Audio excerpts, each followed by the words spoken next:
a introdução e passo. O Padre Jaime vai falar primeiro. O Padre Jaime vai ser o primeiro. Tudo bem, Padre Jaime? Muito bem, pode falar. Já estamos online, já. Agora esperar um pouquinho para chegar as pessoas, né? Vamos só esperar um minutinho para as pessoas chegarem na nossa live de hoje, uma live muito importante, né? Uma roda de conversa sobre a defesa do meio ambiente, sobre a defesa das áreas de mananciais da Zona Sul.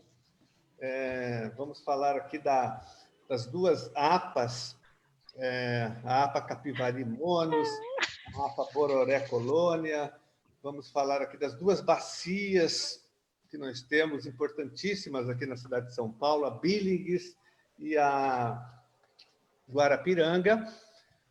Nós estamos aqui com várias pessoas que são militantes, que atuam nessa área.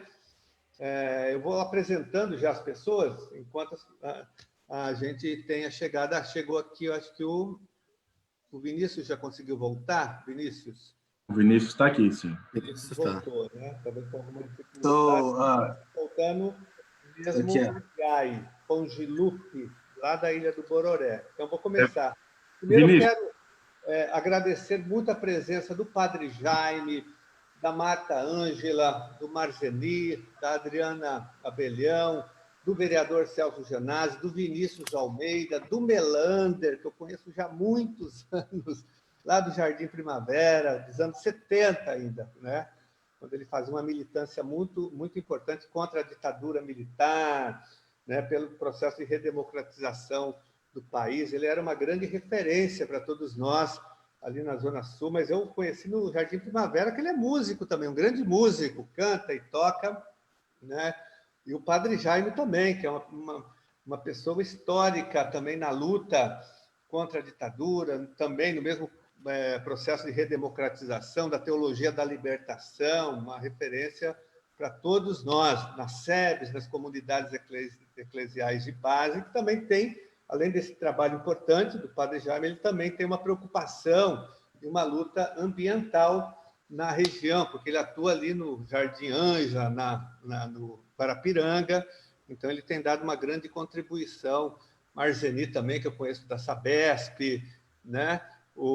Então é isso, a Adriana, a Marta, o Vinícius, que eu estou conhecendo agora, e o Jai, que eu conheço também já há um bom tempo, lá da Ilha do Bororé, porque eu trabalhei muito tempo na Ilha do Bororé, eu era diretor, fui professor e diretor da Escola Estadual Adrião Bernardes, que fica lá perto da ONG, do Jai. Então, eu trabalhei lá, eu conheci o Jai, ele estava na barriga da mãe dele ainda. Eu trabalhei lá nos anos 80, e lá nós tínhamos já um trabalho ambiental em 80, me lembro que em 88 nós introduzimos na grade curricular uma disciplina que se chamava Ecologia, na parte diversificada, e foi difícil introduzir porque a diretoria de ensino não aceitava, a Secretaria da Educação não aceitava, isso em 88 o tema não era debatido ainda, não tinha a repercussão que tem hoje, mas nós conseguimos introduzir, né, porque lá já era uma região ambiental, nós tínhamos essa preocupação. Trabalhei lá acho que 7, 8 anos,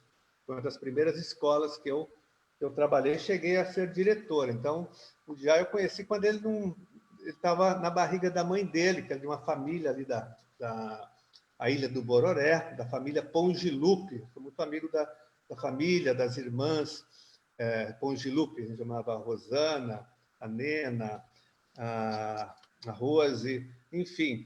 E nós tínhamos também já uma militância ali histórica nos anos 80 e nos anos 90. Eu e o Celso, porque nós nascemos ali no Jardim Primavera e nós somos final da década de 60, início da década de 70, e nós pegamos aquela região ainda quando existia a famosa Mata da Light, né? A Light era responsável pela energia elétrica e toda aquela área ambiental era de responsabilidade dela. E nós nascemos exatamente, o quintal da nossa casa era essa Mata da Light, na beira da represa Billings, ali no Jardim Primavera, perto do Sesc Interlagos, quando não existia ainda o Sesc. E nós nadávamos na represa Billings, ela não era poluída ainda, pelo menos eu acho que não, né, Celso? A gente usava a represa, era uma área de lazer, e nós crescemos ali, na mata, praticamente Mata Atlântica, e na represa Billings. Depois, um pouquinho mais tarde, na Guarapiranga também, que a gente frequentava as duas represas. Desde pequeno, com 7, 8 anos de idade, a gente já nadava nas duas represas. Muitos amigos morriam afogados, coleguinhas ali, que alguns perderam a vida. Mas, enfim, só para a gente contextualizar, anos mais tarde, nós começamos uma militância também em defesa das áreas de mananciais e das duas bacias. Eu tenho até, só para fazer essa rápida introdução, eu queria mostrar para vocês esse breve histórico dos atos que nós fazíamos na região. Não sei se o Vitor consegue colocar as fotos, Vitor, só para a gente mostrar rapidamente os movimentos, os atos que nós fazíamos para chamar a atenção da imprensa. Esse foi um ato que nós fizemos no Rio Pinheiros. Vocês lembram que em 90 apareceu um jacaré, o jacaré teimoso apareceu no Rio Pinheiros, e a imprensa procurava esse jacaré porque ele aparecia, reaparecia, e as pessoas não entendiam como que ele sobrevivia naquele esgoto que era o Rio Pinheiros. Ele é poluído ainda, mas era muito mais, era insuportável.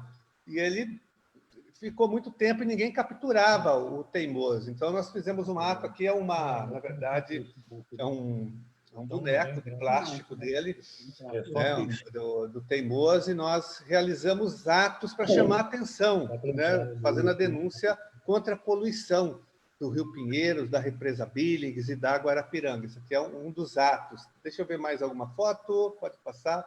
Próxima. Esse daqui foi um ato que nós fizemos na frente a outra, que tem o Roger, que era um militante da época. Isso é uma foto de 1990, era inverno, e nós fizemos um ato na frente do Palácio dos Bandeirantes.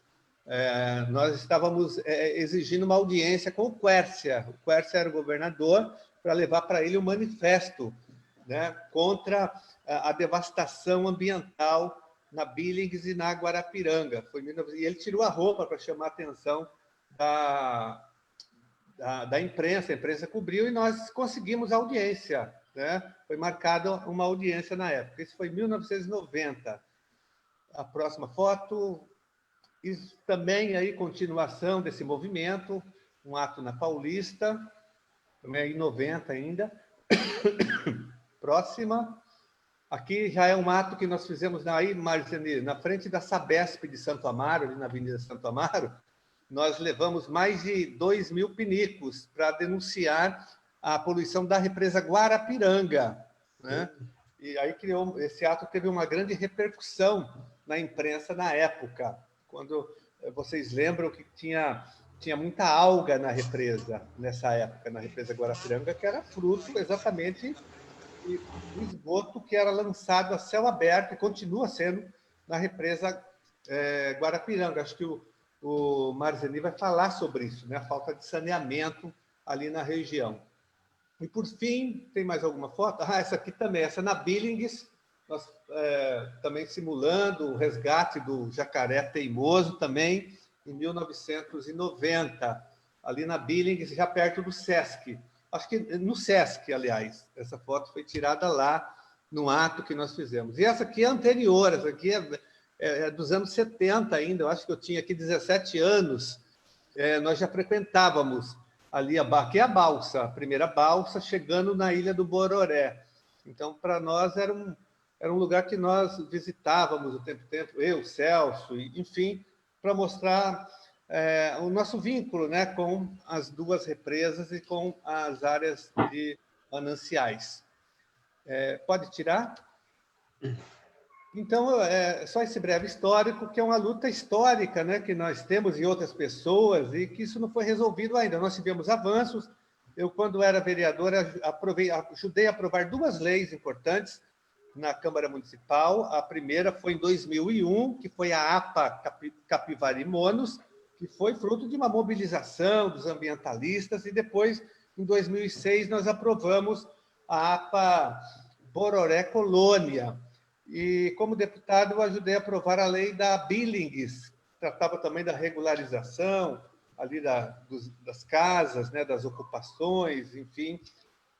E o Celso também participou de vários desses movimentos, até porque como morador de lá. Celso, antes de passar então para o Padre Jaime, eu vou passar para você fazer aqui a sua intervenção e a sua saudação. Então, boa noite a todas, boa noite a todos, boa noite, Carlos, também. É importante esse debate, trazendo aqui essa questão ambiental, da ocupação das nossas áreas, a destruição da nossa Mata Atlântica, na região sul da cidade de São Paulo, e todo esse histórico que você falou aí, Carlos, das duas APAs construídas, a APA Capivari Montes, de 2001, e a do Bororé Colônia, 2006, são áreas gigantescas, né? A Capivari com 250 quilômetros quadrados e a Bororé Colônia com em torno de 90 quilômetros quadrados, são áreas de grande importância para a cidade de São Paulo, do abastecimento. Uma que nós temos ali as duas represas, tanto a Guarapiranga quanto a Billings, né? Como o Carlos disse aí, nós nadamos muito na represa Billings, o quintal da nossa casa era a Billings, e na época que a Billings ainda contemplava, aí era limpa, não tinha essa quantidade de esgoto, não tinha essa ocupação desenfreada em torno das represas. Então, é importante que a gente faça esse debate. Nós avançamos de toda essa pauta que nós criamos as APAs existem, mas isso não bastou, porque existe uma omissão do poder público na fiscalização, né, na vigilância dessas áreas, porque mesmo com as leis instituídas, as APAs constituídas, a gente tem, infelizmente, na cidade de São Paulo, uma grande ocupação das áreas de mananciais. E a gente está vendo, inclusive, tem movimentos para fazer uma CPI na Câmara Municipal para entender e responsabilizar a omissão tanto do poder, tanto da Prefeitura de São Paulo como do Governo do Estado, da ocupação pelo crime organizado, né? O crime organizado está tomando conta da nossa Mata Atlântica, destruindo nossos mananciais de uma ação criminosa. E a gente vê tudo isso e vê a pouca ou nenhuma ação fiscalizatória do poder público, tanto municipal quanto estadual. Eles fecham os olhos para essa questão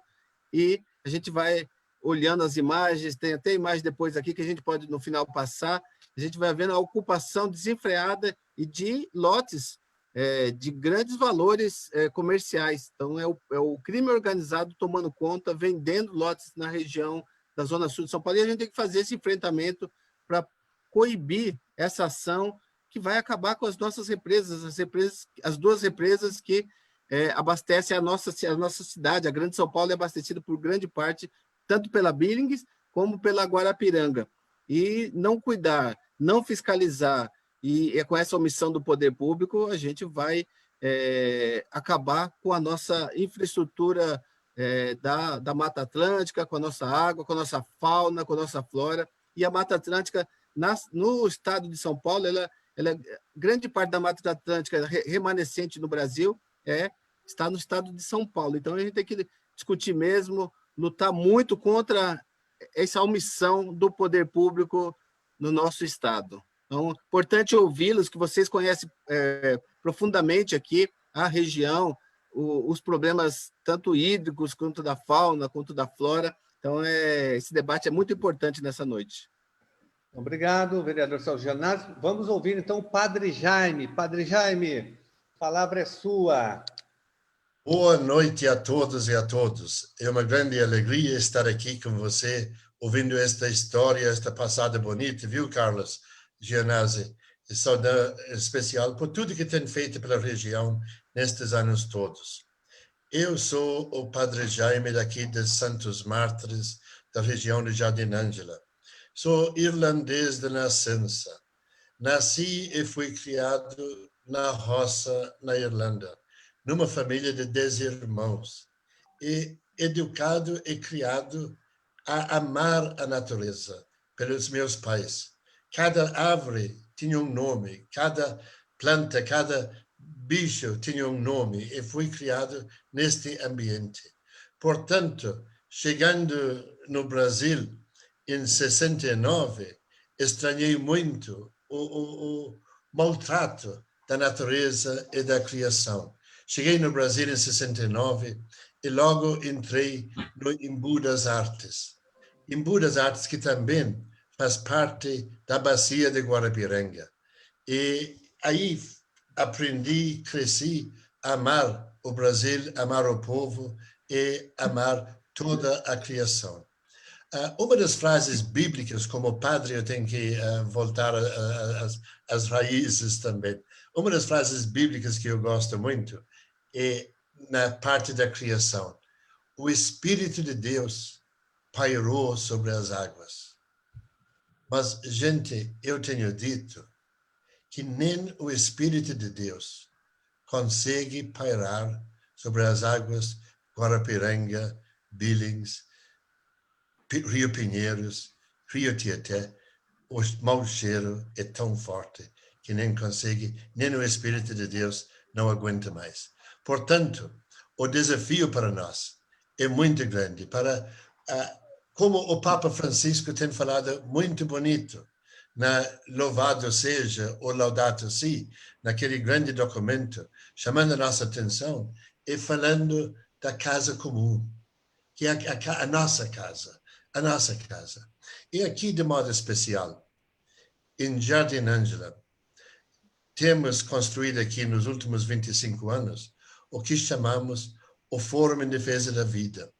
O Fórum em Defesa da Vida tem procurado, diante da tamanha violência contra o ser humano, mas toda violência contra a natureza é também contra o ser humano.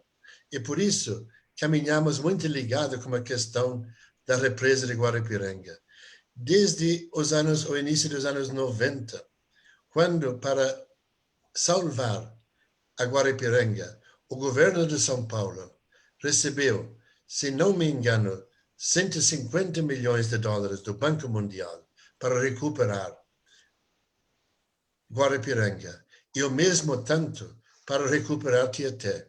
Em 94, ainda no governo Covas, vieram no dia de 25 de janeiro, no dia de São Paulo, como representantes do Banco Mundial, para inaugurar as estações elevatórias que foram feitas correndo, para mandar o esgoto daqui da região sul, desta área, para Barueri.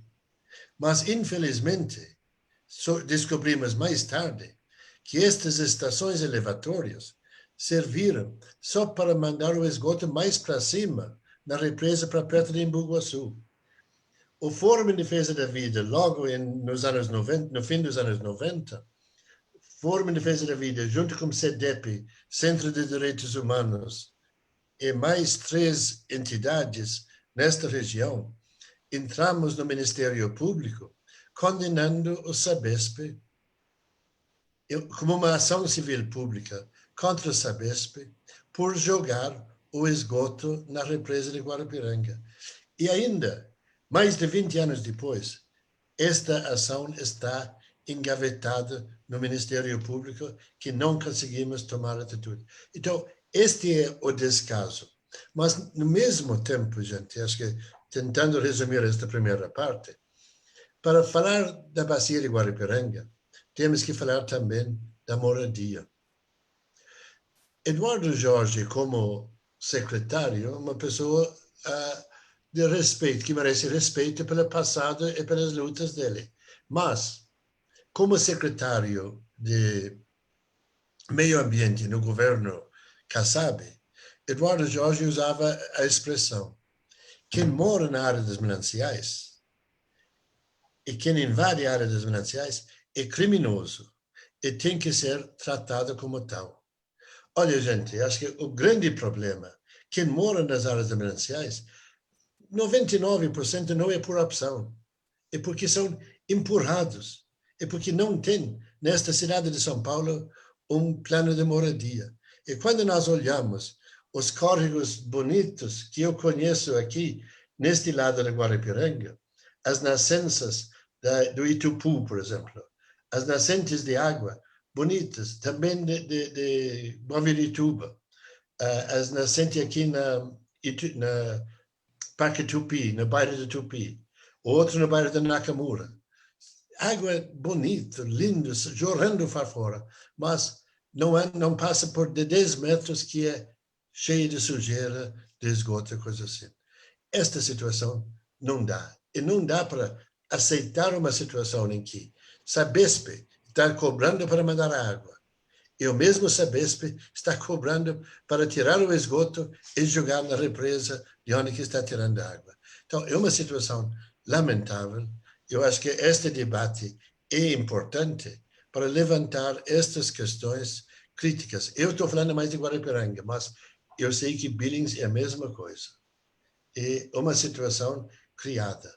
Gente, acho que nós precisamos unir forças, louvar e lembrar que, sabe, uma das expressões que eu gosto muito, de modo especial, os mineiros e os paranaenses gostam muito de falar a Mãe Terra. E geralmente os idosos, quando falam da Mãe Terra, falam com um sentimento que vem do fundo da barriga do pessoal.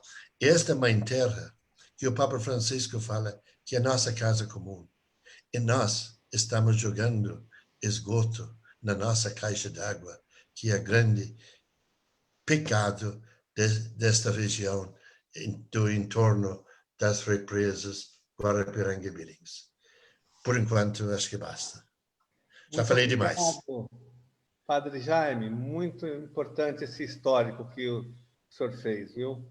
Acho que, só para acrescentar, Carlos, se posso, nós temos promovido aqui na região, na qual você também tem participado, este ano teria sido a 15ª Romaria das Águas, junto com o abraço da represa Guarapiranga, que iniciamos em 2005, quando a represa fez 100 anos. Mas acho que este abraço de Guarapiranga nós precisamos alimentar para criar este amor à vida, porque água é vida, água é saúde, e precisamos fazer isso.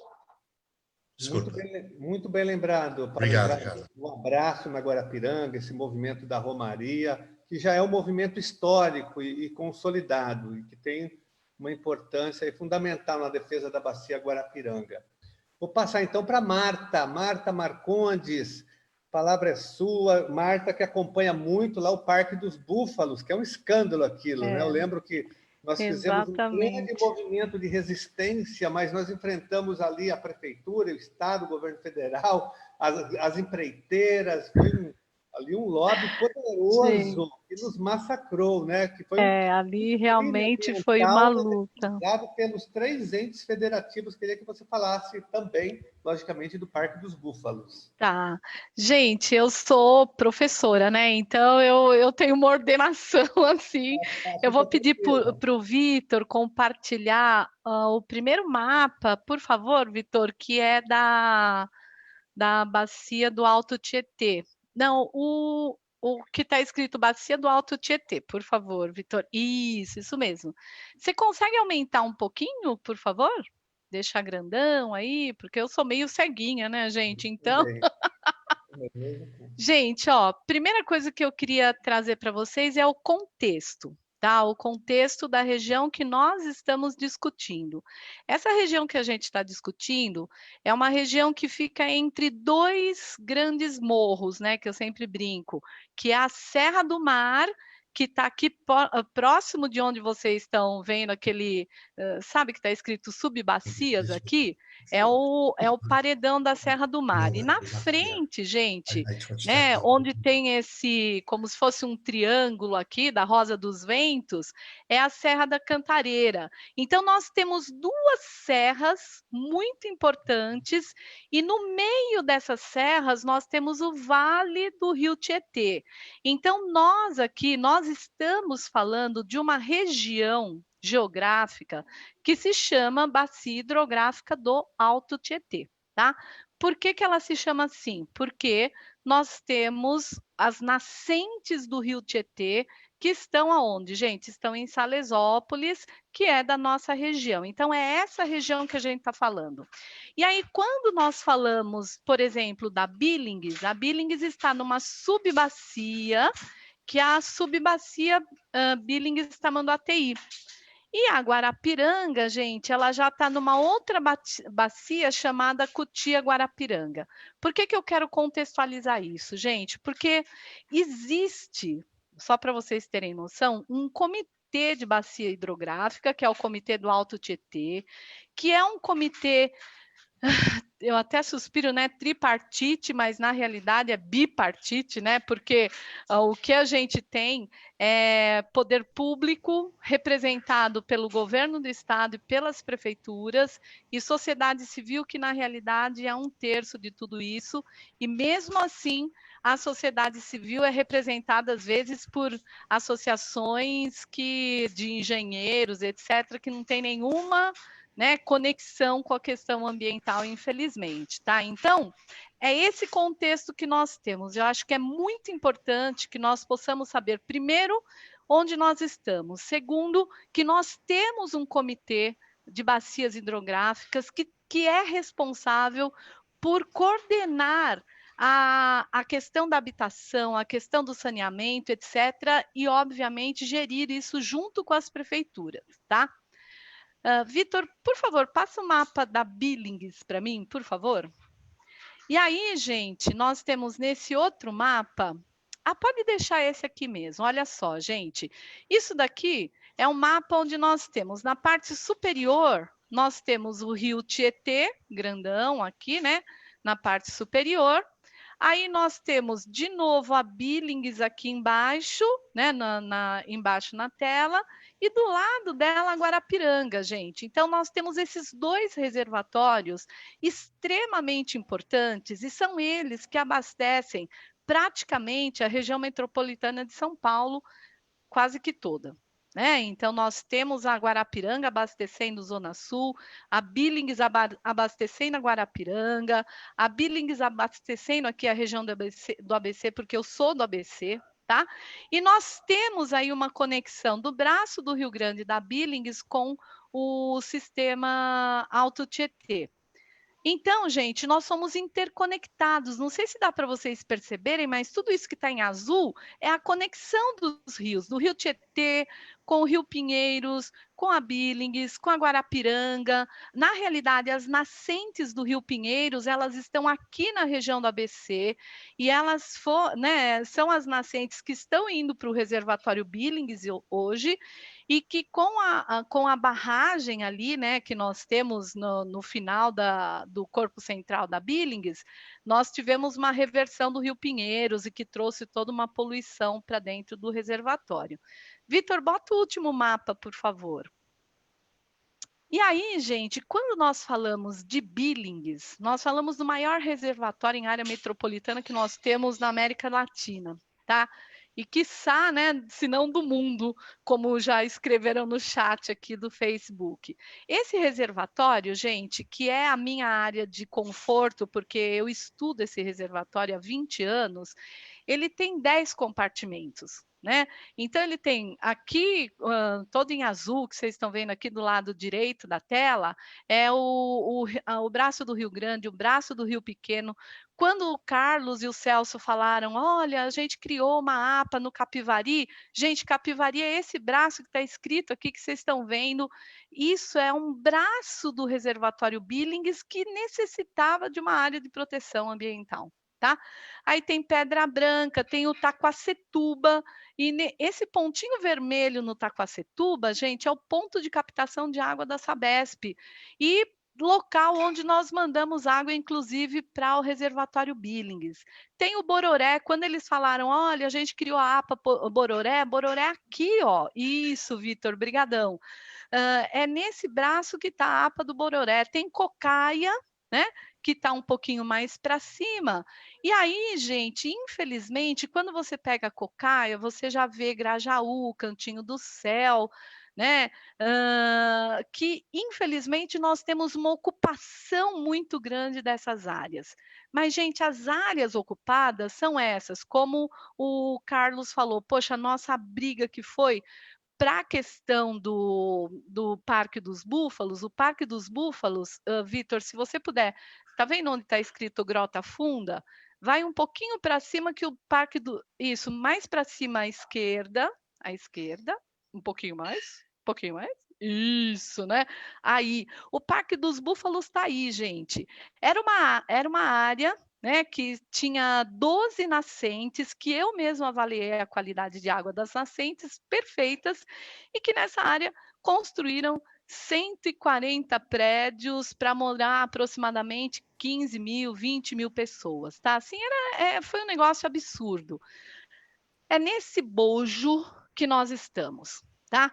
Quando eu falo do braço do Rio Grande, braço do Rio Pequeno, Capivari, Pedra Branca, Taquacetuba, eu falo do lado limpo do reservatório, tá? Gente, 4 vezes por ano, eu navego esse reservatório inteiro. E o Guarapiranga eu navego 2 vezes por ano, né? E eu tenho esses estudos desde 2015. Então, quem quiser, inclusive, informações, os relatórios, etc., manda para o Carlos ou para o Celso e eles me mandam e vocês podem pedir esse material. Eu sou da Universidade Municipal de São Caetano e eu coordeno um projeto que se chama Projeto IPH. Nós temos lá a nossa página no Facebook, no Instagram, e no Instagram a gente tem a bio do Instagram, que a gente está colocando os relatórios lá, se vocês quiserem, tá?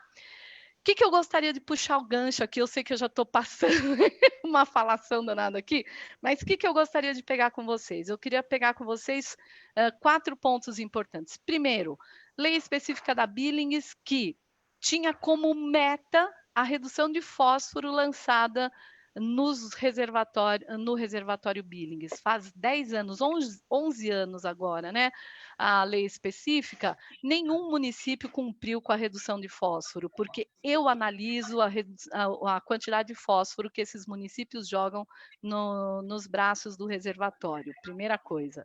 Segunda coisa, gente, na lei específica da Billings, está escrito que anualmente deve ser feita avaliação e monitoramento dos reservatórios, né? Da Billings especificamente e da Guarapiranga também, né?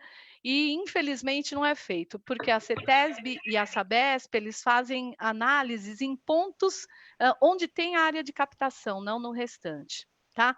Então, são coisas que a gente tem que pegar, nós temos que conhecer para que nós possamos cobrar de quem é de direito esse monitoramento e essa redução de fósforo, tá? Gente, eu adorei a fala do padre, né? Primeiro que eu sou apaixonada pelo nosso Papa, amo de paixão. E uma coisa que ele falou muito importante, que é a questão da habitação, não é? O povo não foi para lá, não, eu quero ir lá. Não, é porque nós não temos uma política habitacional correta para as pessoas, né? Então a gente vê as invasões ocorrerem e essas invasões elas ocorrem assim de maneira absurda. Ontem mesmo, gente, lá no Cantinho do Céu, na área da EMAI, inclusive, nós fizemos hoje a denúncia de uma invasão que está acontecendo agora lá, gente. Não estou falando de 1000 anos atrás, não, eu estou falando de agora, hoje, segunda-feira, dia 3 de agosto, uma invasão na beira da Billings, perto do Cantinho do Céu. A gente tem endereço, tem tudo lá para vocês verem o que está acontecendo, tá? E isso, gente, as invasões são uma coisa, mas nós temos uma outra coisa muito pior, que são os grandes empreendimentos que ninguém fala, né? Porque o povo põe a culpa só em quem? Ah, porque é o cara que foi lá, que morou. Mas não, gente, nós temos Rodoanel, que acabou com o braço da Billings inteiro, fez todo um assoreamento desse braço, detonou a área. Nós temos tubulações tanto da Comgás como da Petrobras, lá no fundo do reservatório, revirando o que nós temos, que a gente nem sabe direito o que tem naquele fundo, porque eu não consigo avaliar fundo, infelizmente. Tá? E nós temos também, gente, as pistas que já houve, né? Que é o quê, gente? A pista da Anchieta, da Imigrantes, etc. E isso ninguém fala, porque na realidade, quando você constrói um empreendimento como esse, você constrói o quê? Possibilidade das pessoas chegarem e ocuparem a área, tá? Para fechar, gente, o que acontece? Eu acho que a gente tem que ver qual é a nossa vocação. Nossa vocação é o quê? Produção de água, entendeu? Que vou falar. Vou fazer das palavras do padre Jaime as minhas. A gente tem como vocação produção de água, não é isso? Então nós temos que voltar a essa vocação. Os municípios que ainda têm áreas de mananciais, eles têm que receber para manter as suas áreas verdes para poder ter produção de água. Porque o que vale você ter dinheiro, estrada, não sei o que, e você não ter água para beber? Agora, nessa pandemia, que todo mundo precisa de água para lavar a mão, que todo mundo fala direto, cadê a água? Né? Que aí, eu acho que o Melander vai falar legal de saneamento, né? Então, ele vai consolidar isso para vocês. Gente, então é assim, vamos ver nossa vocação. Vamos fazer isso valer? Porque se não tiver floresta, se não tiver área verde, a gente não tem água, tá? As áreas verdes garantem a recarga do nosso reservatório e garantem nossa água, tá bom? Gente, então eu faço análise de tudo isso, eu tenho os relatórios de tudo isso está disponível para vocês. E agora eu estou criando, eu não, né?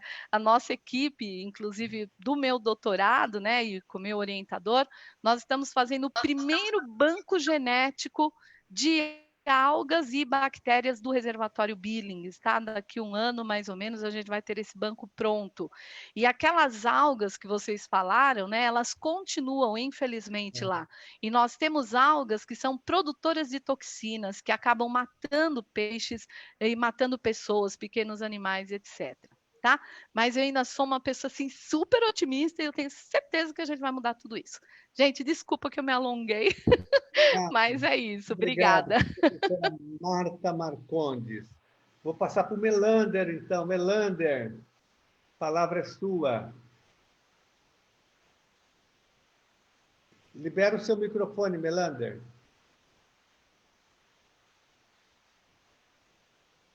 Aí, agora sim. Está ativado? Tá bom. Bom, primeiramente, boa noite a todas e a todos que estão nos acompanhando. Nem sei quantas pessoas estão acompanhando. Depois das intervenções anteriores, eu fico até envergonhado de falar. Bem, enfim, é o seguinte. A companheira estava falando assim o seguinte. Tem um termo... Alô? Pode falar, estamos ouvindo, Melander. Tá bom. Existe um terminal de álcool, eu não sei se você sabe, né, que passa, que rente ao Rodoanel, e que passa assim, por baixo da represa Guarapiranga e também da Billings, né, e que foi construído pela Odebrecht. Existe esse tipo de coisa também. E isso, se romper um caminho, vai contaminar, praticamente matar metade dos peixes na Guarapiranga e outro tanto, né, lá. Eu queria só falar aqui do Padre Jaime. O Padre Jaime é uma figura histórica, né, que protegeu muitas vezes, entendeu? Operários em greve, coisa que não sei se você sabe, mas é uma pessoa assim fabulosa. Então é isso que eu queria dizer. Bem, enfim, eu faço parte do MOGAV, que é a Associação Movimento Garça Vermelha. E nós estamos atuando aqui desde desde 2010, né? 1970 é a época que nós nos conhecemos.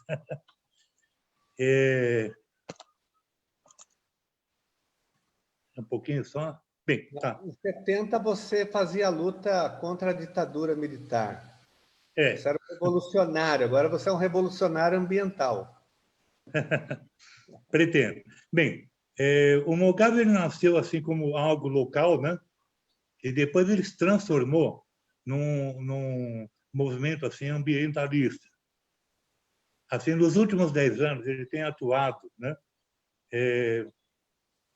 Por exemplo, assim, em conselhos, né? Nós estamos aqui, já atuamos na APA Bororé Colônia, na APA Capivari Monos, né? CADES, e em vários, assim, por exemplo, conselhos aqui do Conselho do Parque Barragem, do Laguinho, né? Do Castelo e aqui do 9 de Julho. Então, nós atuamos nessa área, atuamos também em denúncia, né? Denúncias diretas de ocupações e inclusive, nós recebemos ameaças, né? Nós atuamos em conjunto com outras organizações e fornecendo assim denúncia ao Ministério Público, né? E também às subprefeituras, cobrando, né? Esse tipo de coisa, né? Nós também nos engajamos na luta contra o aeroporto em Parelheiros, né? E também assim na organização do Abraço Guarapiranga. Quando a questão assim de ocupação, que eu acho que é o foco que a gente tem que ter, né? Só colocando aqui o seguinte: em 2016, né, quando nós participamos do primeiro Fórum de Defesa das Águas de Parelheiros, nós tivemos atuação lá também. Naquela época,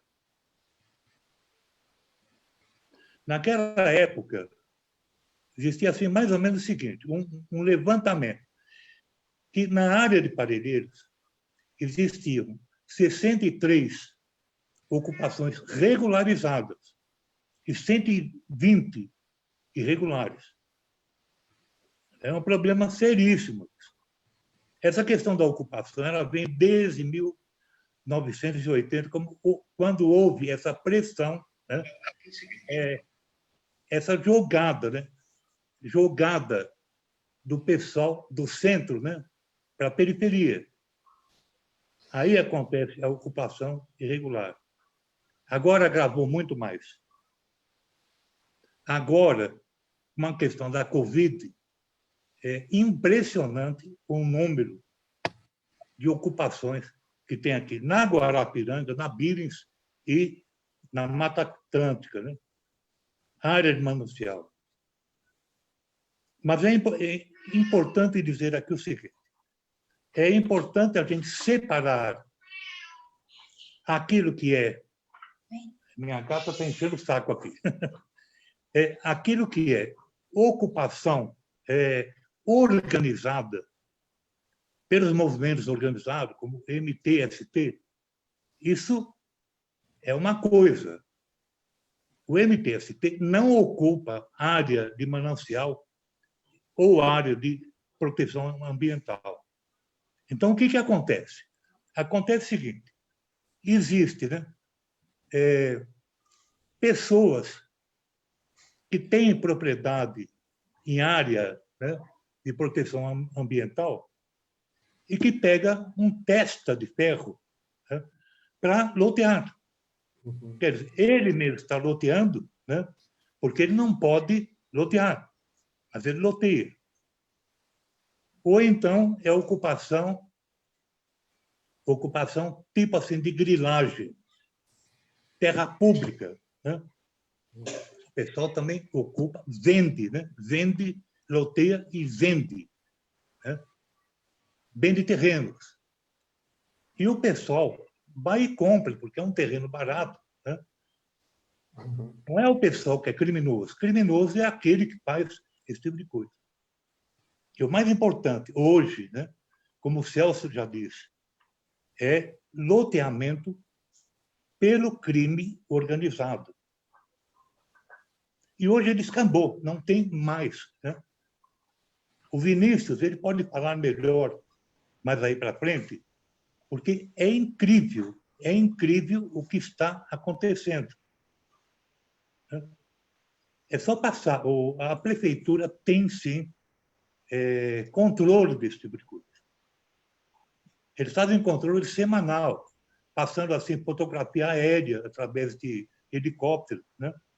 E a mancha aqui em São Paulo está aumentando cada vez mais. E uma coisa importante, isso já vem de anos e anos e anos e anos. Não existe fiscalização para esse tipo de coisa. Não existe. Agora, a coisa se agravou a partir de 2013, 2012, 2013, 2014, com a questão do aeroporto em Parelheiros, aeroporto Árpia, né? Uhum. É do filho do Scassi, né? Quis assim investir nesse aeroporto mais ou menos R$1 bilhão. Bem, fica na região, naquela região, né? Divisa entre Embu Guaçu e São Paulo. É morro. É morro. A proposta deles, mais ou menos o seguinte, é de planear toda aquela região, toda, para fazer um aeroporto de jatinhos particulares. Mas a implicação disso é fabulosa, porque seria assim o seguinte: faz o aeroporto, né? E também no projeto uma alça do Rodoanel, né? Claro, para que haja acesso ao aeroporto, acesso para quem vai usar o aeroporto, pessoas ricas, é óbvio. Né? Mas o negócio é muito mais adiante, porque, na verdade, seria uma pista, né? Maior do que do aeroporto de Congonhas. Então, eu penso assim, no futuro, aquilo irá servir, ou iria servir, né, para um aeroporto de carga. E é uma região estratégica, porque é o aeroporto, é a alça rodoviária, e também lá pertinho vai passar, né, o ferroanel. Agora, a implicação disso e, claro, no entorno do aeroporto, existe toda uma infraestrutura, hotéis, isso, etc. E isso, né, essa proposta, ela pega o pessoal da região, a população. Né? A população apoia. Por quê? Vai dar emprego, supostamente, né? Emprego, pega o empresariado da região, porque eles vão consumir, né, material de construção da região. Né? Bem, enfim, esse projeto, nós derrotamos ele em 2013. Mas agora, volta e meia, o negócio volta à tona. E principalmente agora, em época eleitoral. Né? Sempre vem aquela ameaça, etc. e tal, uma proposta demagógica, né? Principalmente para o pessoal lá da região, né? E que aparece de vez em quando. Eu acho que nós devemos, né, nos posicionar contra esse aeroporto. E não se enganem, hein? Tem gente de direita que apoia essa proposta, o Ricardo Nunes, por exemplo, mas gente de esquerda também. Tem gente dentro do PT que apoia e tem gente que não apoia. Então, é isso. A questão assim, da ocupação é fabulosa. O estrago que a simples proposta desse aeroporto está fazendo naquela região é um absurdo. Existem ocupações, existe loteamento, todos em torno do aeroporto, né, dessa proposta de aeroporto, e que já está acontecendo, e muito mais. Né? As ocupações que estão acontecendo nessa região, um absurdo.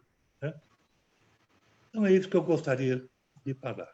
Obrigado, Melandro. Você me lembrou que nos anos 80, por exemplo, o Maluf queria construir uma rodovia, né, ali, uma continuação da Belmira Marim, você lembra disso? Também causou todo esse debate. Eu me lembro sim. Eu me lembro sim. Na mesma toada aí do aeroporto, né? Mas isso foi derrotado também. Eu vou passar então agora para a Adriana. Posso complementar? milita na região ali de Itapecerica, na Guarapiranga também, no Crispim. Adriana, é com você. Boa noite, Carlos Gianazzi. Primeiro, muito obrigada por esse convite, né? Você que sempre esteve conosco aqui em Itapecerica, que participou da nossa luta, né? Na questão da pedreira da Votorantim. Foi muito importante, levou a gente para a audiência pública na Lespe, foi até Itapecerica na audiência pública e sempre esteve aí nas nossas lutas aí desde então, né? Muito obrigada, né, por todo esse apoio e por estar aqui também hoje, eu agradeço muito.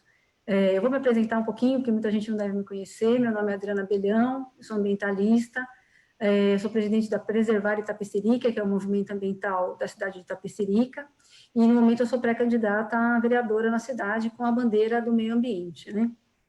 E eu tenho e também queria agradecer estar aqui, do lado dessas pessoas maravilhosas que a gente está sempre junto, plantando, dentro dos comitês, lutando, né? Martinha, um abraço, Padre Jaime, todos aqui, Mazei, Milander, é muito bom a gente estar junto de novo aqui. Então, eu tenho algo para contar para vocês muito específico da cidade de Itapecerica, que é um pouquinho de que cada um já falou aqui, né? Dessa questão das ocupações, da questão da habitação, da questão da alça do Rodoanel, tudo isso, é uma coisa muito grave que está acontecendo. Para dar um panorama um pouquinho de Itapecerica, para a gente entrar um pouco assim no que é essa área, né, que está dentro do Cinturão Verde da Reserva da Biosfera da cidade de São Paulo, que é uma área que poucas áreas no mundo têm essa titularidade, né, esse reconhecimento de ser uma área tão importante para o meio ambiente. Itapecerica da Serra é uma cidade que todo mundo sabe, tem uma temperatura mais baixa do que a Grande São Paulo, 2 graus abaixo de São Paulo, mais fresca. O ar de Itapecerica é melhor do que a Grande São Paulo. A água, a gente tem um levantamento com dados do Ministério da Saúde que apontam que Itapecerica da Serra tem menos agrotóxicos do que a água que abastece São Paulo, menos agrotóxicos do que Juquitiba, por exemplo, né? Então, dos dois lados, dando um exemplo. Isso por quê? Porque, né, eu acho que já até troquei essa ideia com a Marta também, né, Martinho? Que temos uma mata incrível, né, que filtra toda essa poluição. Não que justifique qualquer nível de agrotóxico na água, porque sabemos que não há níveis seguros de agrotóxico, mas temos essa questão toda pela questão dessa mata toda fantástica que existe ainda em Itapecerica, que está em torno, talvez menos agora, depois desses ataques todos que nós viemos sofrendo, em torno de 28% do território ainda tem Mata Atlântica remanescente. Então, é uma área fantástica, Itapecerica da Serra, e fábrica das águas, né? Então, o que nós estamos falando aqui é sobre isso, somos fábricas das águas, estamos todos unidos pelas matas, pelas águas, e não podemos trocar a nossa fábrica das águas por aeroporto, de jeito nenhum, e nem por Rodoanel, não dá, nós já estamos nas portas das mudanças climáticas já, né? Essa pandemia toda vem mostrar para todos o risco que nós estamos correndo no meio ambiente, né? Em nível mundial e na nossa região não é diferente, lógico, estamos inseridos em tudo isso. Então, o que acontece de específico nesse momento em Itapecerica? Bom, nós vimos desde o ano passado tendo um recrudescimento das queimadas, desmatamentos e loteamentos.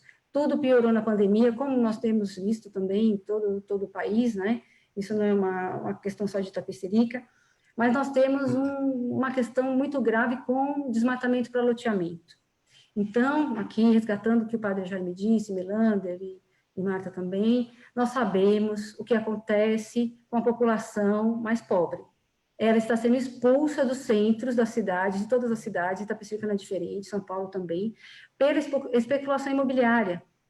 Então, essas pessoas são expulsas de áreas de interesse social, elas estão ao lado de escolas, elas estão ao lado de hospitais, estão ao lado de toda a infraestrutura social possível, mas elas são expulsas pela especulação imobiliária. Os valores de aluguéis ficam insuportáveis, você tem uma reestruturação da cidade privilegiando os grandes empreendimentos imobiliários para ter prédios caros e de valor alto, e essa população não tem escolha, ela vai para ao largo da cidade, que é onde estão nossos mananciais. Poderia não ser, mas é onde estão nossos mananciais.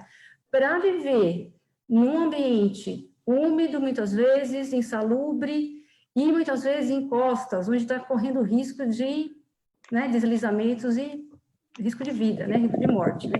Então, isso é muito claro, e também, como já foi dito aqui, falta de políticas públicas para habitação, né? Falta de interesse, falta de organização, falta de programas federais, falta de usar o recurso que é para isso, que é o fundo de garantia e tudo mais para se construir, fazer projetos populares, né, para que a gente consiga atender essa população e que ela tenha direito à água também, que é disso que a gente está falando aqui, né?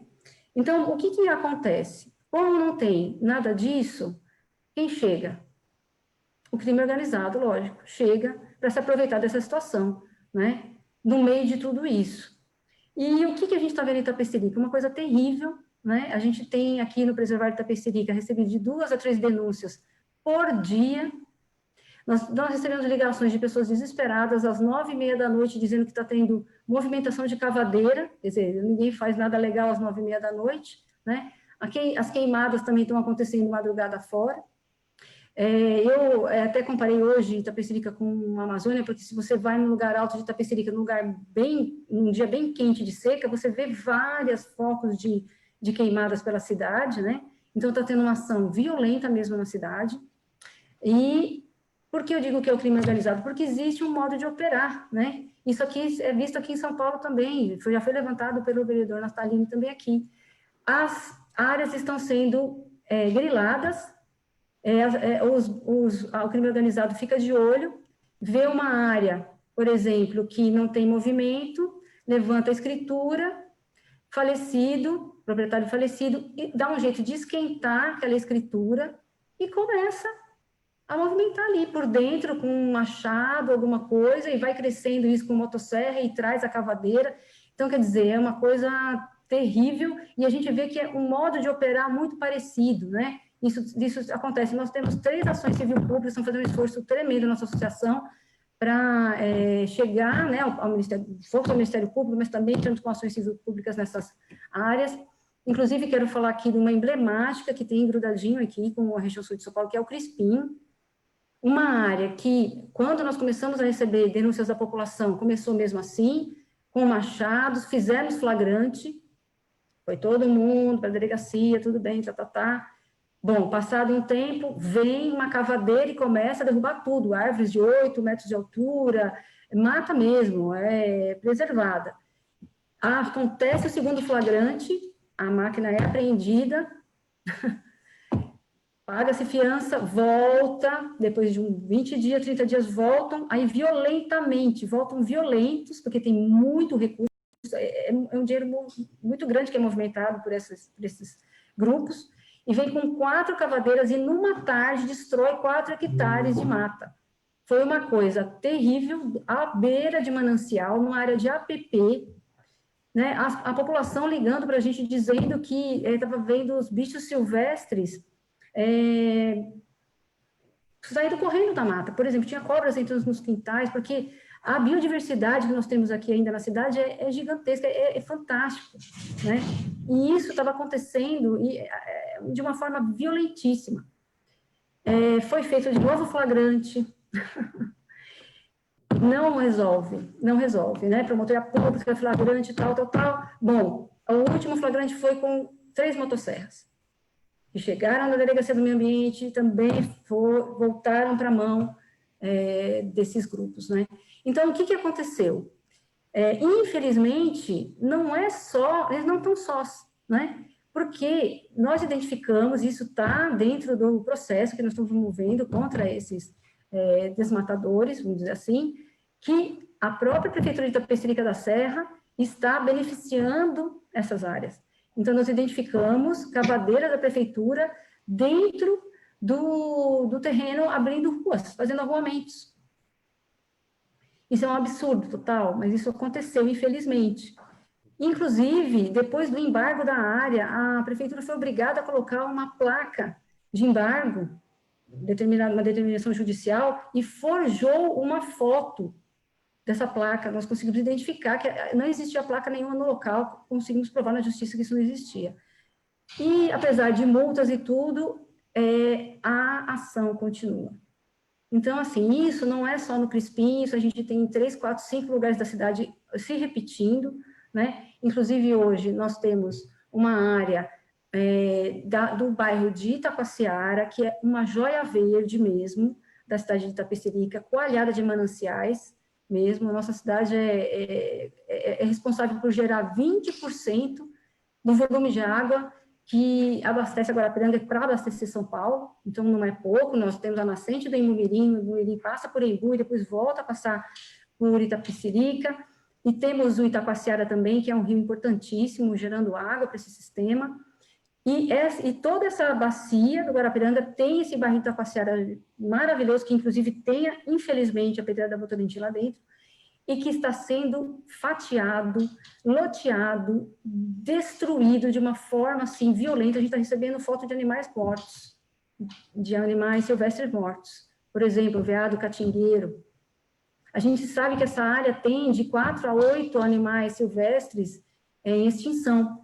Nessas áreas, por exemplo, existe o caititu, o veado catingueiro, o bicho preguiça, o cachorro do mato, o gato do mato, aves raras como araponga, como urutaú. Então, quer dizer, uma questão que está acontecendo violenta contra a biodiversidade também, e principalmente também contra as águas, né? É uma violência tremenda e não há fiscalização. Então, aqui já foi falado, a gente, todas as reuniões que a gente participa, é a mesma coisa. Onde está a fiscalização integrada? Nós não temos fiscalização. Nós não temos, nós estamos descobertos, nós não temos auxílio, nós não temos, está muito difícil mesmo, essa luta, né? Então, o que acontece? Acaba que o ambientalista acaba ficando nesse meio, jogado a população de um lado e o crime organizado de outro, quando, na verdade, a população e os movimentos de moradia têm que começar a se unir para fazer a mediação disso tudo, porque isso tudo é em favor da vida, em favor das águas, em favor de preservar o que a gente tem de mais precioso, que é a nossa sobrevivência. Né? Então, quando a Marta disse aqui que a gente precisa lutar pelas compensações ambientais, sim, a cidade precisa ter isso. Por que a Sabesp pode usar a água dos nossos mananciais e não faz o que lhe cabe nos contratos, que é cuidar dos esgotos? Por que a gente não tem compensação ambiental para a cidade? As leis têm que começar a funcionar. Leis estaduais que determinam as compensações ambientais. Isso tudo tem que acontecer para que a mata fique em pé. Porque Itapecerica também tem uma questão muito peculiar, que é o lençol freático muito aflorado. Se nós continuarmos com essa destruição toda essa hidrografia de Itapecerica que abastece a Guarapiranga, que não é de rios muito volumosos, embora em Bumirim seja, mas são de muitos rios menores que capilarizam tudo isso. Se a floresta cai, se a mata cai, se não temos árvores, não temos água.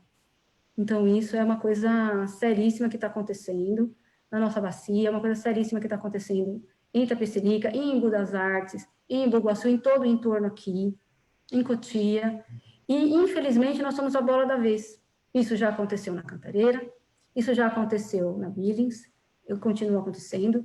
E agora, como eu disse, Kim e Lander estão reavivando esses projetos de ocupação. São portos secos, alças de rodovias, novos anéis, galpões, e tudo isso, digo que tudo isso que está acontecendo hoje, nós estamos mapeando Itapecerica, o mapeamento dessas denúncias que nós estamos recebendo e dessas ações, elas estão em torno desses empreendimentos. Não é por um acaso que elas estão ali.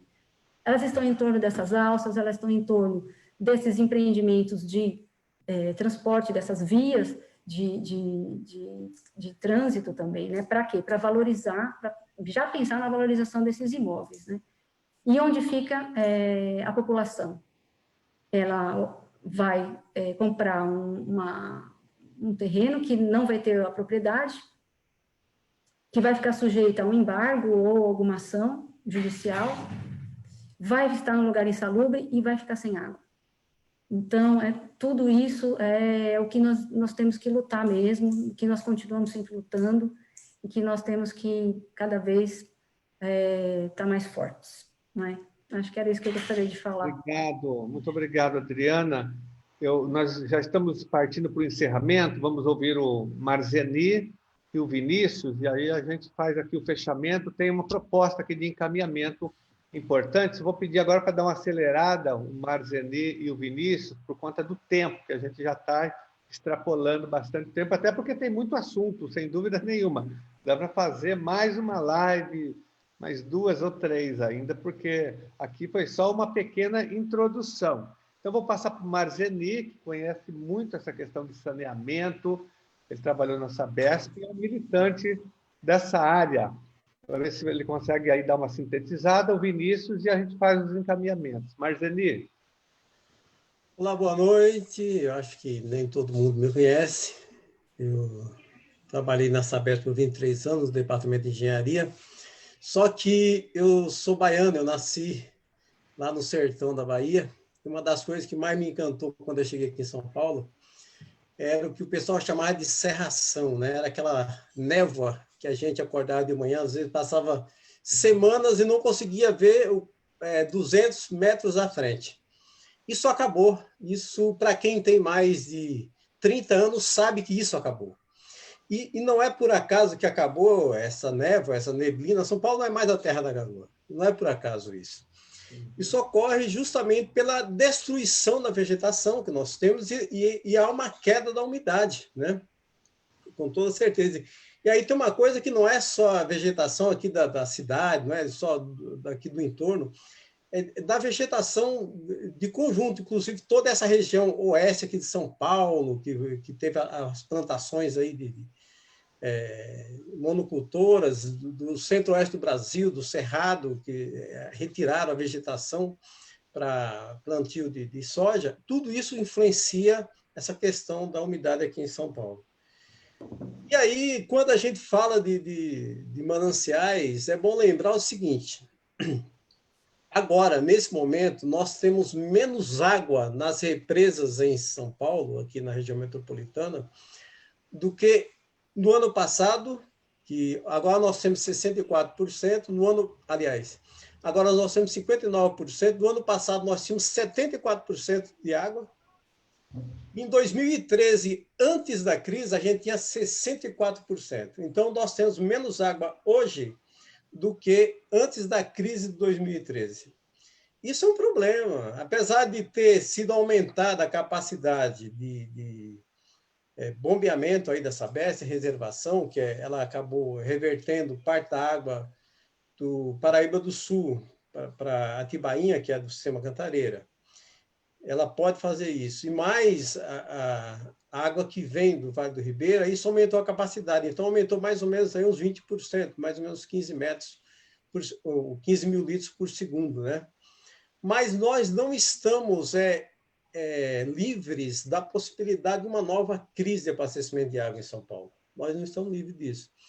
E aí a gente precisa conversar, porque nós temos dois grandes mananciais aqui em São Paulo, aqui na capital, que é o Guarapiranga e a Bires, que também é utilizada para abastecimento aí, nos pontos que são bombeados. Mas a Bires não era um manancial antes, ela foi construída para geração de energia, lá na Henry Board, lá. E ela praticamente está sendo impedida de fazer isso porque não tem condição de jogar, de bombear a água do Pinheiros, do Tietê, que era revertir a água do Tietê lá para Billings, mas não pode mais fazer isso justamente pela qualidade da água do Tietê e do Pinheiros. E aí vem aí agora uma proposta de revitalização do Rio Pinheiros. A gente está vendo aí a revitalização do Rio Pinheiros, que parece muito com aquela proposta de revitalização do Tietê, e que até agora não saiu muito do lugar. Claro que foram feitas várias obras, foram feitas estações de tratamento de esgoto, muitas redes de coleta de esgoto, mas não resolveu o problema da poluição aí do rio Tietê. E a gente precisa discutir por que é isso. Existem alguns motivos. Primeiro, do Tietê, da Billings, do Pinheiros, por que esses rios e esses mananciais aí, os rios deveriam ser para também utilização de água aqui, tanto Pinheiros quanto o Tietê, poderia ser se tivesse limpo. E a Billings e o Guarapiranga, esses dois mananciais, por que eles recebem tanto esgoto? Tem que discutir sobre isso. Primeiro, tem o problema das ocupações? Tem o problema das ocupações, mas não é o principal problema. Olha só que interessante. Parece até impressionante que, quando a gente fala com as pessoas de classe média, elas apontam logo em direção à favela que está ali perto de um córrego que joga o esgoto direto no córrego. Isso é o que causa mais impacto. Mas só queria falar para vocês o seguinte, e aqui o Celso, eu acho que seria interessante ele anotar isso, porque em 2010 a gente fez uma denúncia que o Palácio dos Bandeirantes não jogava o esgoto e não ia para tratamento. Era jogado lá embaixo, num córrego, lá embaixo da Giovanni Gronk, lá embaixo, eu não sei o nome da rua lá. E depois a gente fez uma denúncia, e saiu no Viu Mundo aí em 2010, e a partir daí que foi feita a coleta desse esgoto, que agora vai para tratamento.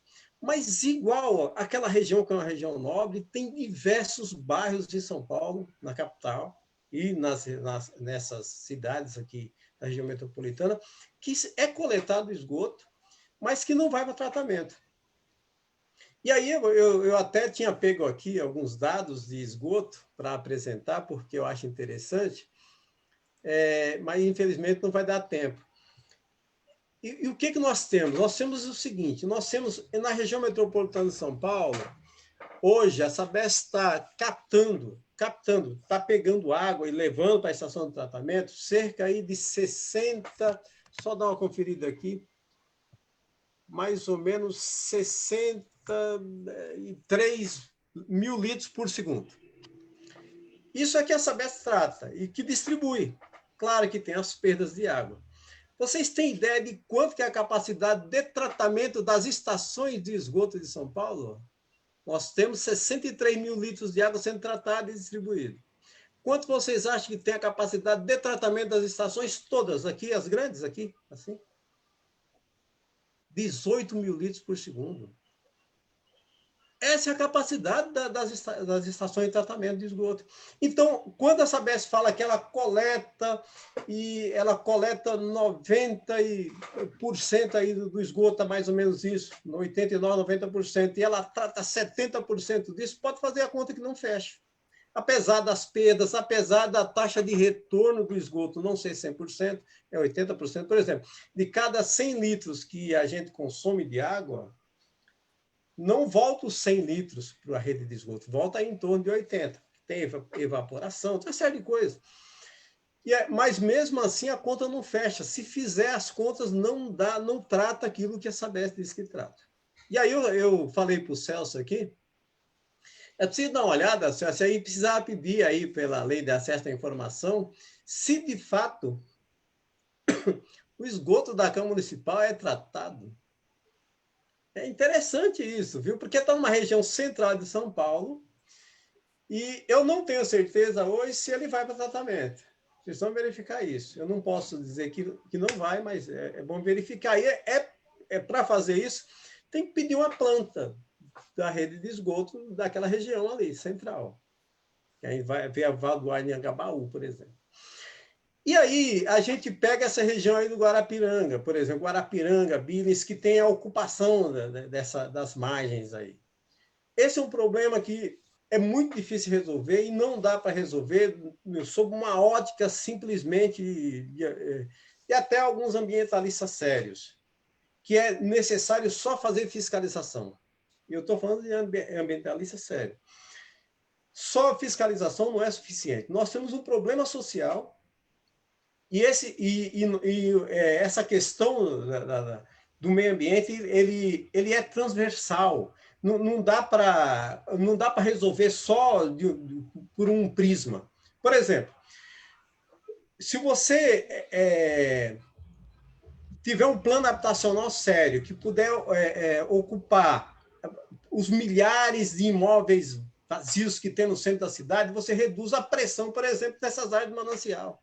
Se você tiver transporte sob trilho, por exemplo, você reduz a poluição difusa, que, por exemplo, não basta só tratar esgoto, a poluição difusa está aí. Você imagina a quantidade de fuligem que vai para a atmosfera, a quantidade de sujeira que fica no solo, que é carreado aí para os mananciais, imagina quanto que é isso? Então, não basta só tratar esgoto, não basta só tirar as pessoas ali das margens. Isso é interessante, é necessário fazer, mas isso por si só não é suficiente. Precisa ter um plano habitacional sério, precisa ter revitalização das matas ciliares, é preciso ter outros modais de transporte considerados, como trilho, como bicicleta, por exemplo, que não são considerados. A bicicleta não é considerada sequer um modal de transporte para uma parte significativa da população, inclusive para os administradores. Então, se a gente quer cuidar dos mananciais, a gente precisa ter uma administração que tenha o olhar voltado para outros setores. Não é só atacar a questão das ocupações das regiões de represas que são necessárias, né? Aí tem uma outra coisa que a gente precisa discutir. Eu acho que aí, Celso e Carlos, a gente precisa abrir esse debate aqui, que é a questão da privatização das águas que surge agora com o novo marco regulatório de saneamento. Quando eu discuto isso, por exemplo, com várias pessoas que são militantes dessa causa, eles dizem, não é privatização da água, é privatização do saneamento só. E aí eu discordo. Por que eu discordo? Porque é um processo de privatização da água, assim como teve um processo de privatização da terra. E eu cito um exemplo para vocês aqui. A água da represa é um bem público. E a água que está aí na natureza é um bem comum.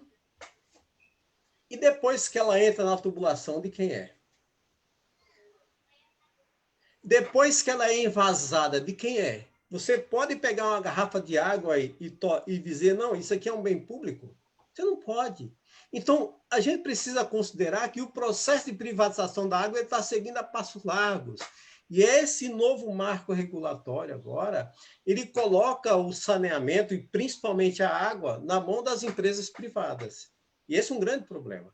Esse é um grande problema porque pode aumentar a tarifa, deve aumentar a tarifa, vai reduzir a transparência das empresas que atuam nessa área, vai ter maior influência dessas empresas de água sobre os governos, vai ter uma série de problemas, pode reduzir a qualidade da água, porque a gente precisa discutir, por exemplo, por que a Sabesp não reduz as perdas, e aí a gente vai ver porque buscar um novo manancial muitas vezes é mais barato economicamente do que combater as perdas.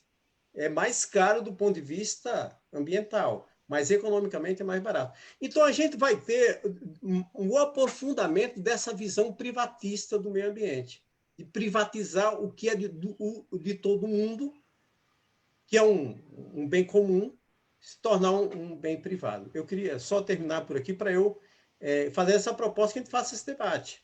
E a outra coisa, só para finalizar, eu não estou pré-candidato, né? Eu estou fazendo várias lives e já me perguntaram, você está pré-candidato?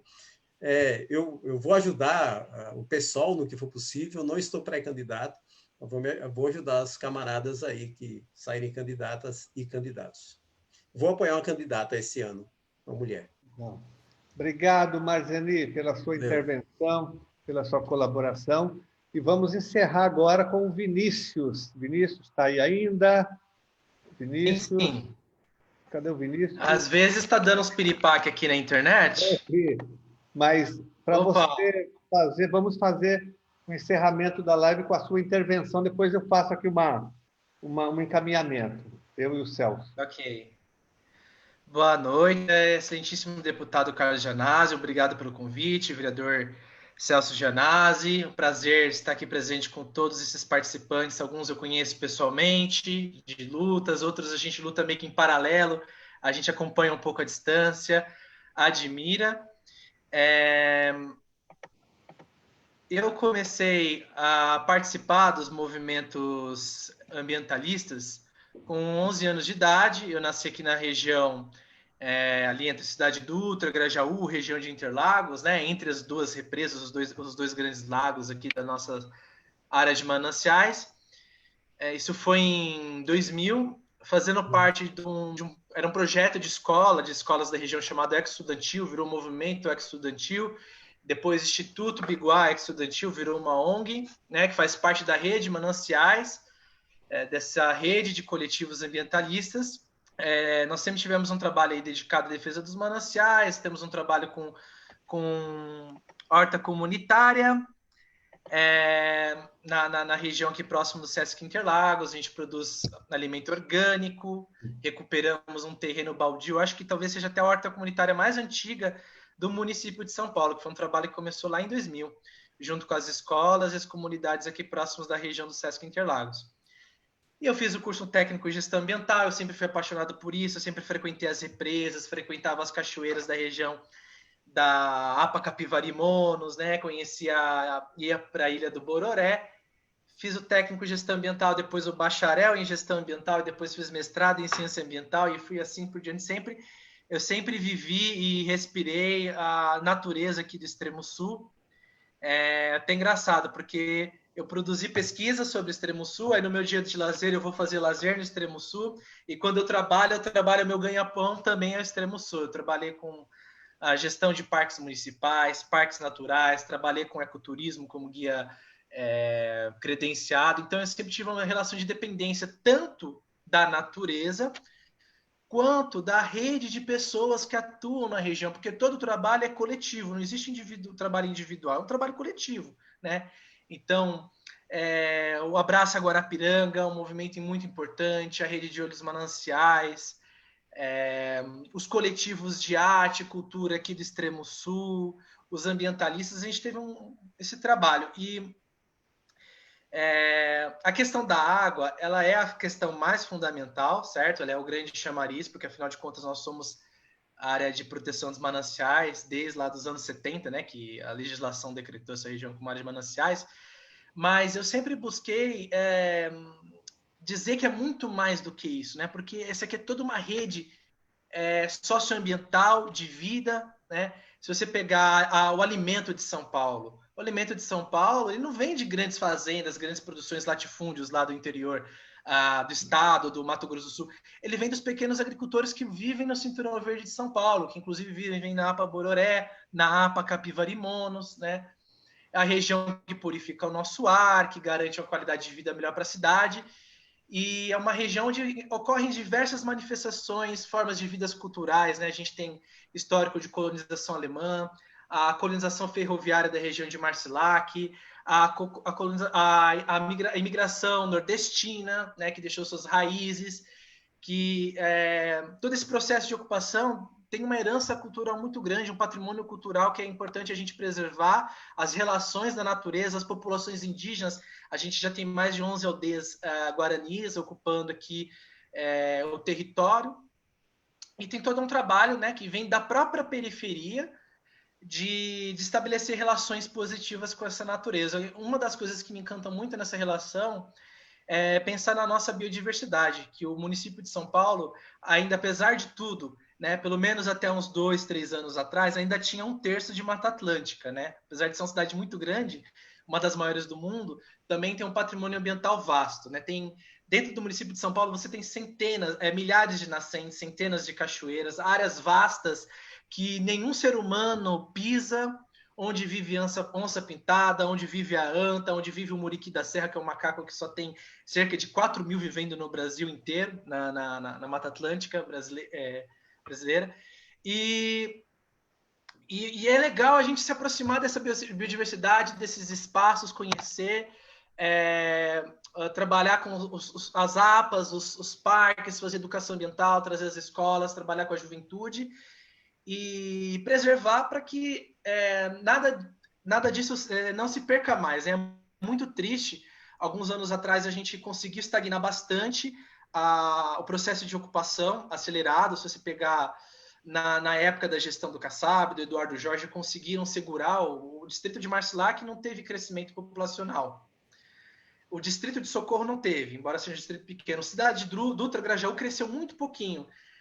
Mas não adianta só você também resolver o problema do meio ambiente, não resolver o grande problema social da habitação, a falta de políticas habitacionais, né? Que essa especulação imobiliária, esse livre mercado, para mim não existe melhor exemplo do que livre mercado, do que é o preço da terra em São Paulo, que é uma coisa proibitiva. Como que um morador, um trabalhador que ganha um salário mínimo, vai pagar, vai comprar uma casa regular? Aqui na área de Mananciais, uma casa numa ocupação irregular custa 300 mil reais. Como é que ele vai comprar?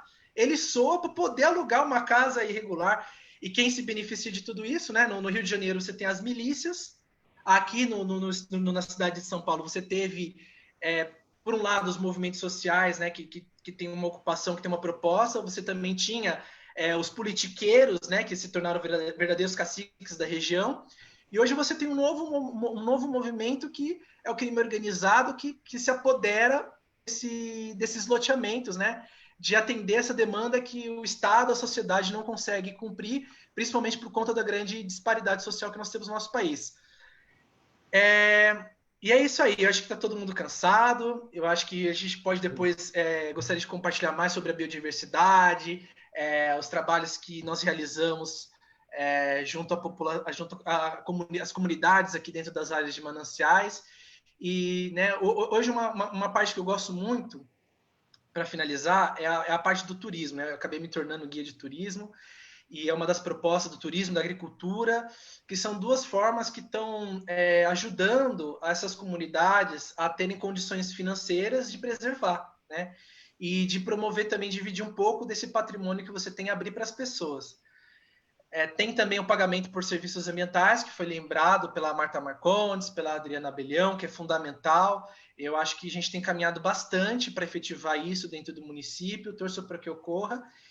E é isso aí, né? Espero a gente tenha outras oportunidades para falar mais sobre os nossos parques, os parques lineares nas orlas da Guarapiranga, nas orlas da represa Binnings, que são espaços muito importantes que nós conquistamos para a região, os parques naturais, as APAs, o Parque Estadual da Serra do Mar, que é um lugar assim, indescritível a riqueza, né? A nossa região, ela ainda tem, apesar de tudo, ela ainda tem um patrimônio ambiental vasto, assim, eu gosto às vezes de estar em algumas trilhas na região e você sobe em pontos altos que você pode olhar para um binóculo e você não vê uma casa. O que a gente tem de natureza ainda no extremo sul, bem lá no extremo sul, ele é muito maior do que você tem em 95% do interior do estado de São Paulo. Mas a gente tem aquela região, né, aquela zona vermelha, que eu queria dizer, que é onde a cidade ali está se entrelaçando com a sua borda, com a sua floresta, e esse entrelaçamento ele precisa ser muito cuidadosamente tecido, né, para que ele seja harmonioso e não conflituoso. É isso aí. Muito obrigado, Vinícius. Olha, já quero dizer de antemão que nós faremos uma nova live, porque essa não deu conta de avançar mais. Eu sei que vocês têm muitas outras coisas e considerações, mas não dá tempo aqui nessa live, que já extrapolou o tempo. Eu só queria, primeiro, antes de fazer o encaminhamento, deixar claro que para nós não há oposição entre movimento ambientalista e movimento habitacional. Para nós é muito claro isso. Nós não vamos aqui criminalizar as pessoas que estão nessas áreas, que foram vítimas, né, das desigualdades sociais e econômicas do Brasil, que não teve reforma agrária, não teve reforma urbana, e as pessoas são empurradas cada vez mais para a periferia, né, e para as áreas de mananciais, as pessoas que estão lá no Cantinho do Céu, no Cocaia, Cipramar, no Vargem Grande, que é uma cidade dentro de Parelheiros, na Cratera, com mais de 40 mil habitantes. As pessoas foram empurradas, né, por conta da grande desigualdade social e econômica do Brasil. Elas já estão lá. Então, nós tomamos muito cuidado para que não haja criminalização dessas pessoas, desses moradores, né? que foram vítimas da grilagem, foram vítimas do loteamento clandestino. Isso vem já de muitos anos 60, 70. Me lembro muito bem, no final dos anos 70, eu aprendi isso com o padre José Pegoraro, que o padre Jaime conheceu, e o Melander também. Ele atuava muito nessa área e fazia esse debate. Eu era do grupo de jovens, eu tinha acho que 16 anos e participava do grupo da igreja. Depois comecei a participar das pastorais, tinha Pastoral da Terra, enfim, e esse debate era muito importante na época, sobre loteamento clandestino, grilagem, né? E isso, infelizmente, existe até hoje. O Celso falou agora e o Melander também, do crime organizado que faz esse loteamento, né? Essa grilagem. A situação piorou nesse sentido, e agora as empresas, a especulação imobiliária, que aconteceu no Parque dos Búfalos, ali é um grande lobby empresarial, que teve o apoio, repito, do governo federal, do governo estadual, do governo municipal. Muito dinheiro, uma empreiteira gigante, enfim. A questão do Rodoanel que vocês colocaram, das grandes obras que devastam o meio ambiente naquela região. Mas nunca nós vamos criminalizar as pessoas que estão lá, porque elas são vítimas. Não dá para falar, vamos tirar todo mundo, não. A gente tem que resolver de uma outra maneira. Eu acho que há um consenso entre todos nós, né, que lá não é invasão, é ocupação do solo. E nós também participamos ativamente no início dos anos 80 de ocupações ali, mas não na beira da represa, logicamente, a gente participava. Nem existia ainda o MTST, nem o Boulos existia ainda na época, porque o Boulos já estava nascendo, eu acho, no início dos anos 80. Mas nós fazíamos, sim, ocupação com as pessoas que estavam sem terra, sem onde morar, mas nós organizávamos ocupações em lugares estratégicos, sem agressão ao meio ambiente. Então, queria fazer esse registro. E as falas de vocês, elas foram importantes, mas elas também mostraram claramente que nós temos uma legislação já aprovada, né, no âmbito federal, no âmbito estadual, no âmbito municipal, que as APAs.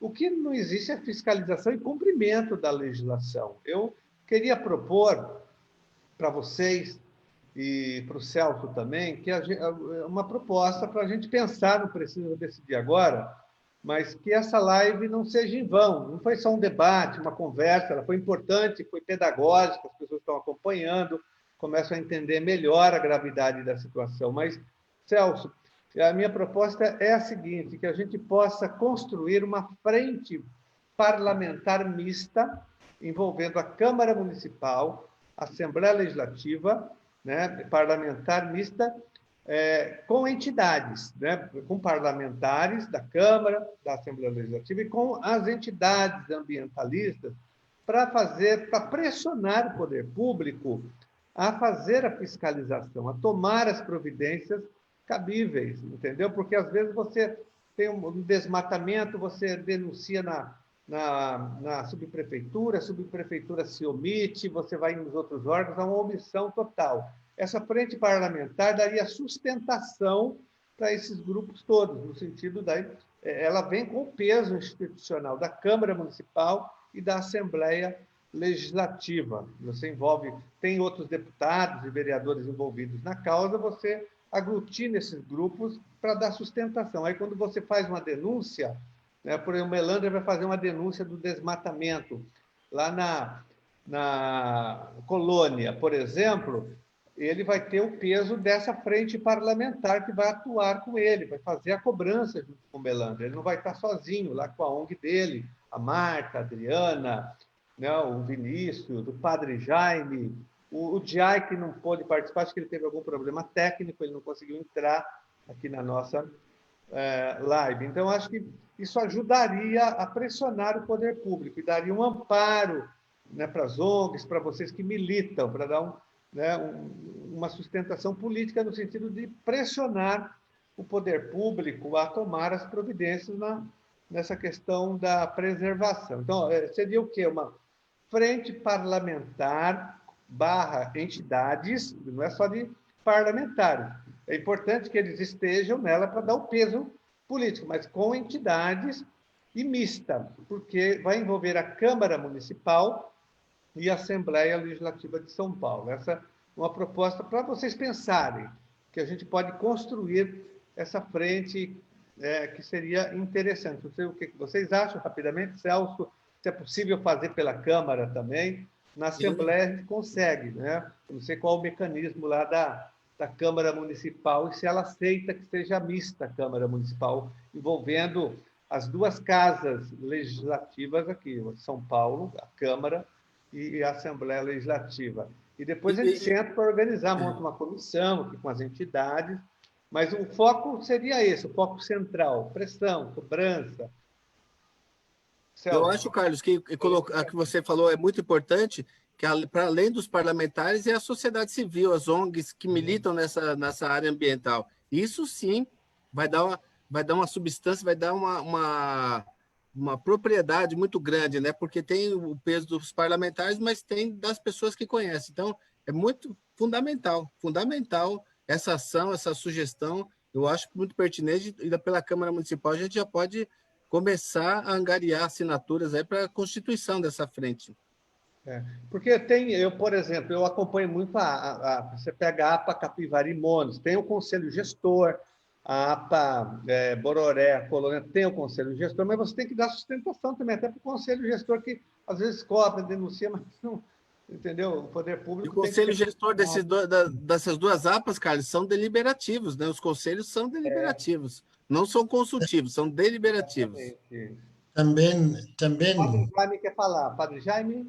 Eu só queria acrescentar a esta ação, vendo esta fotografia bonita e atrás do Celso, do Paulo Freire, que nós todos saibamos educar para o meio ambiente. Acho que vocês dois que são ligados à educação, acho que temos que educar também de um modo geral, acho que aproveitando Paulo Freire, o método de Paulo Freire, para criar este amor ao meio ambiente entre o povo em geral.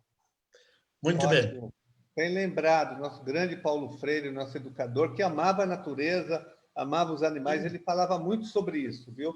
Tem textos do Paulo Freire falando sobre a defesa do meio ambiente. E por isso que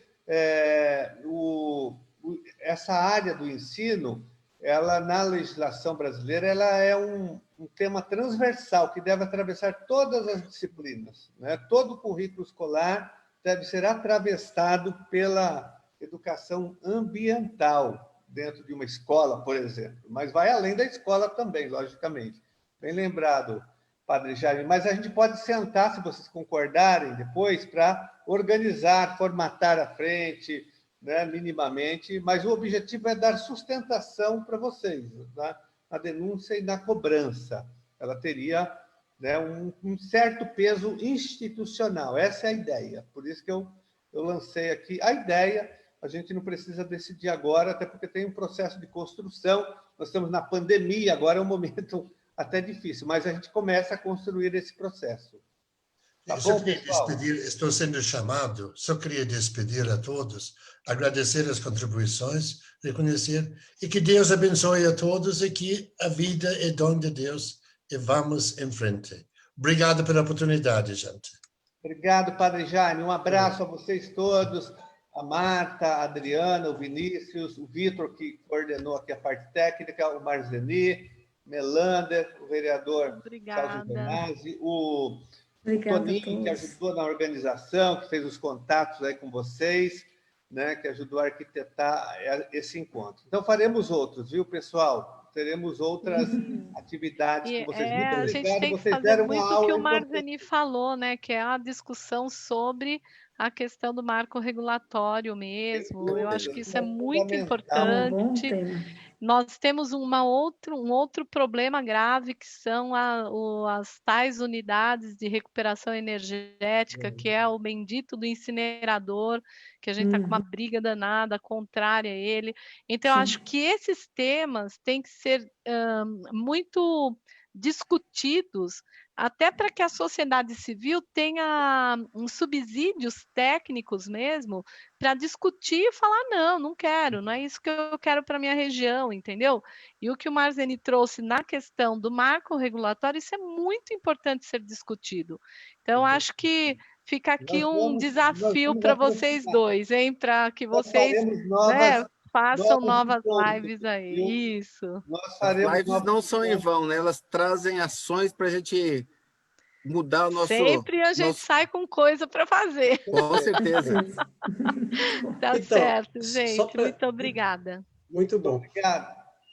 Carlos, eu sei que está acabando o tempo aí.